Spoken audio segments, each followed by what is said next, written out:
Hey, I'm Baby Queen. Hi, I'm Katie Beza. Hey, this is Ram McMullen. Hi guys, Lara here. Hey, I'm Jim from Koala. Hi, I'm Astrides. And you are listening to Léim Thart. And you're listening to Léim Thart. And you're listening to Léim Thart. It's out now. I really hope you enjoy it. So enjoy.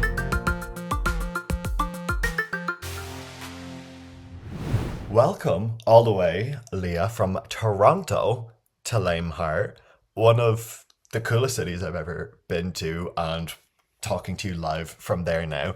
You have a bunch of new music that you just shared, and it's a crazy time for you. How's your campaign been so far? It's been great. I'm so happy to be here, and I got to celebrate with my friends for the album release, so that was really nice.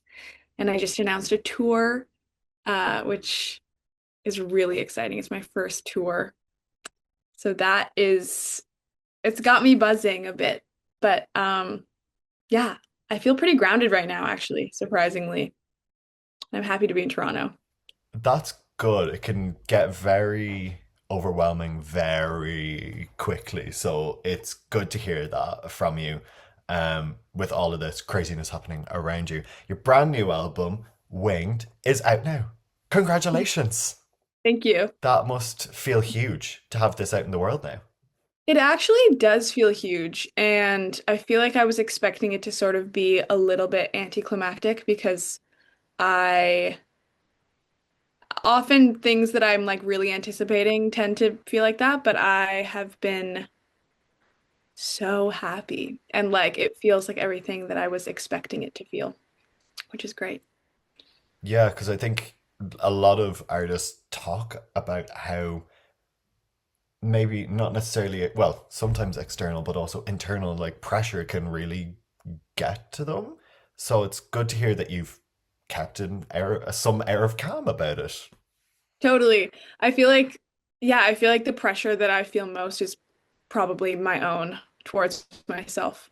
And I definitely felt a lot of pressure about this. Or not necessarily pressure, but just I cared a lot about it. And I feel really proud, and it's mostly, if not all, really positive for me, which is great. I'm so happy that it feels like that, as opposed to negative. But to an extent, without going into the unhealthy side of things, the most pressure in a creative thing kind of should come from you because you're driving the message, you are driving the music at the end of the day. It's your name attached to it. You should care that much. 100%. Yeah. More so than anyone. Yeah, I think so too. And I feel like I'm good at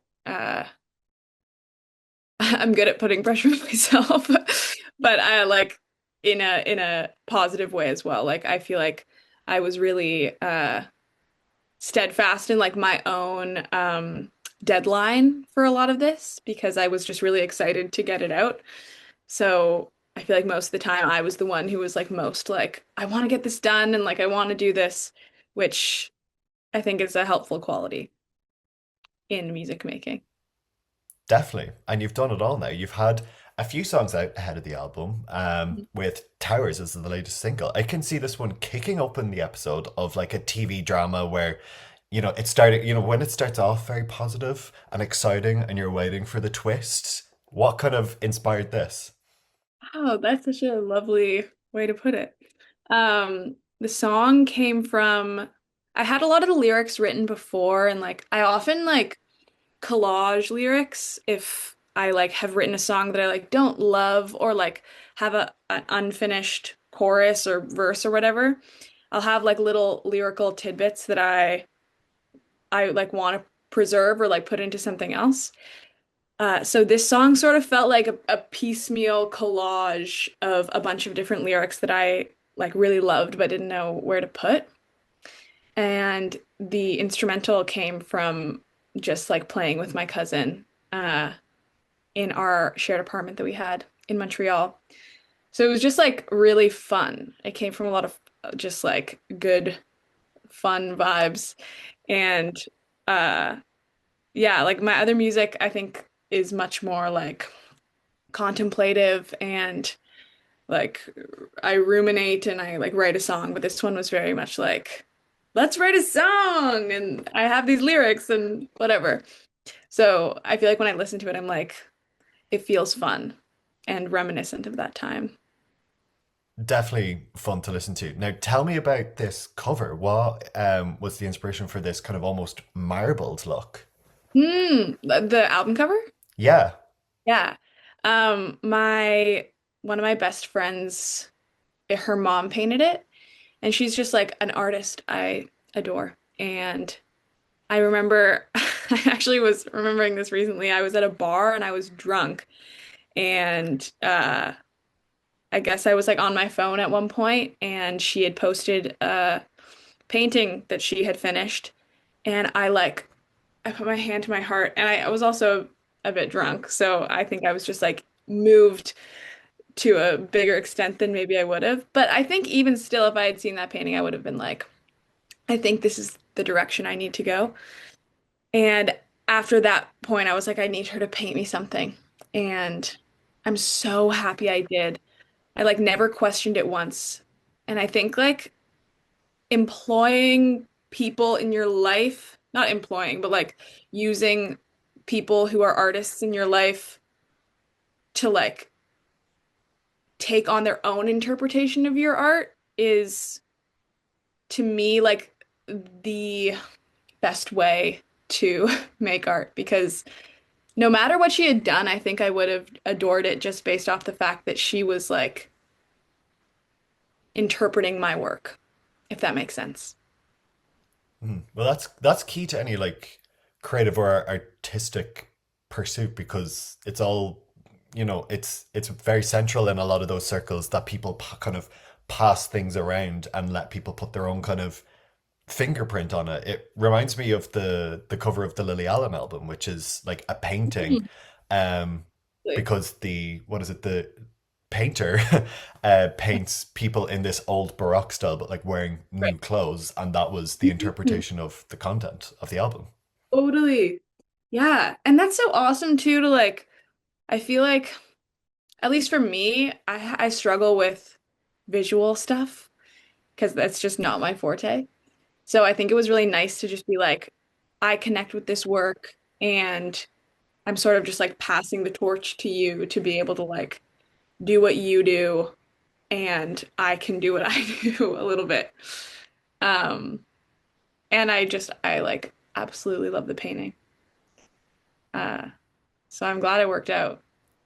So we saw who inspired you for the cover, but who were you listening to when writing and recording this album? Because sometimes asking a musician this, it can vary in responses. Like someone, for example, could have made an album just like yours, and they could have said, nice, very chill music, like I don't know, Joni Mitchell, or they might say, something completely different, like I'm struggling actually to think of a name right now, but they could have been like, I was flat out listening to Pitbull all day. Right, right, right. I feel like the the like list of people that inspired this album is so broad for me just because I feel like I pull from such different things for different reasons. Like the way that I like maybe I'll have listened to Joni Mitchell and been like, I really want to write a song exactly like this. And then I'll have written that song and be like, cool, it sounds nothing like Joni Mitchell um and it's whatever, this song that I wrote through her inspiration. And then sonically I'll be like, I want it to sound like I feel like we pulled a lot of things recording wise just based off of like the way that a record, like not necessarily the literal sounds in a record, but like I was really inspired by the way that certain recordings themselves sounded. And I feel like a huge one for me was Gillian Welch. Do you know who she is? I don't know. Tell me She's more. an amazing musician, and she has this one record called Time Revelator in parentheses, and it's really stripped down, and it's just her and her partner, musical partner and life partner, David Rawlings, and I think they pretty much played the whole record live together. Um, and I think it's just one of the most beautiful sounding albums and it's just guitar and voice pretty much the whole time. And so I feel like that was such a like North Star recording like uh through line for me. Even though like not a lot of the songs on the record are that arrangement. Like I didn't play a lot of the songs just acoustic guitar and voice, but I feel like even still I was like that essence is what I'm striving for. Does that make sense? It does. Yeah. Yeah.